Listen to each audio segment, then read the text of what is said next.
কোনো ব্যক্তি জন্ম থেকে নয়, বরং নিজের কর্ম থেকে মহান হয়। খারাপ কাজ বড় হোক বা ছোট, সবসময় ধ্বংসের কারণ হয়।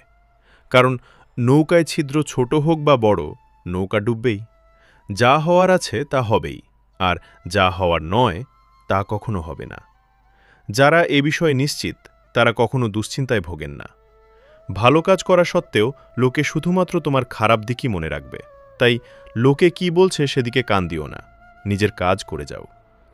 এমন 3টি পথ রয়েছে যা আত্মাকে পতনের দিকে নিয়ে যায়। এগুলি হল কাম, লোভ, অহংকার।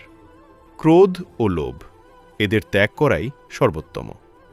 অভ্যাসের দ্বারা সমস্ত কিছুকে নিয়ন্ত্রণ করা যায়। আসল ধর্ম হল যে বিষয়কে ব্যক্তি নিজের জন্য ভালো বোঝে না, তা অন্যের জন্য ব্যবহার করা উচিত নয়। অধিক আনন্দ ও চরম কষ্টের সময় কোনো সিদ্ধান্ত গ্রহণ করা উচিত নয়, কারণ এই দুই পরিস্থিতি সঠিক সিদ্ধান্ত নিতে দেয় না। যে কোনো ব্যক্তি নিজের বিশ্বাস অনুযায়ী নিজেকে গড়ে তোলে। সে যেমন বিশ্বাস করে সেই অনুযায়ী নিজেকে তৈরি করে।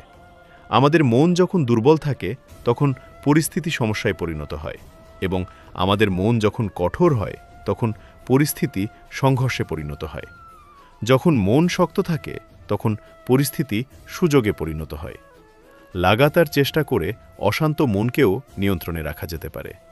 যেভাবে আগুন সোনার পরখ করে, ঠিক সেভাবেই কঠিন সময় সাহসী ব্যক্তিকে।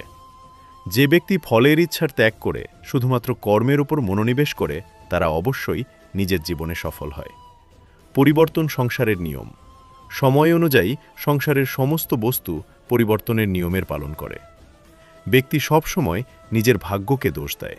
তারা কথা জানে যে ভাগ্যের চেয়েও বড় তার কর্ম। কর্ম করা তার হাতে রয়েছে। যে ব্যক্তি নিজের সমস্ত ভৌতিক ইচ্ছার পরিত্যাগ করে দিয়েছে এবং ইন্দ্রিয় তৃপ্তির লালসা, আধিপত্যের ইচ্ছা ও অহংকার থেকে মুক্ত হয়েছে, তারা পূর্ণ শান্তি লাভ করতে পারেন। আত্মা অজন্মা, নিত্য, শাশ্বত ও পুরাতন। শরীরের মৃত্যু হলেও তার মৃত্যু হয় না। প্রজ্বলিত অগ্নি যেমন জ্বালানি কাঠকে ছাইতে পরিণত করে, ঠিক একইভাবে আমাদের জ্ঞানের আলো আমাদের মনের মধ্যে থাকা আত্ম অহংকারকে ছাইতে পরিণত করে। যে ব্যক্তি পরিশ্রমের দ্বারা ধন সম্পত্তি অর্জন করে, সেই ব্যক্তি জানে কষ্ট কি। কিন্তু যে ব্যক্তি বিনা পরিশ্রমেই সবকিছু পেয়ে যায়, সে জানে না জীবনের বাস্তবতা কি।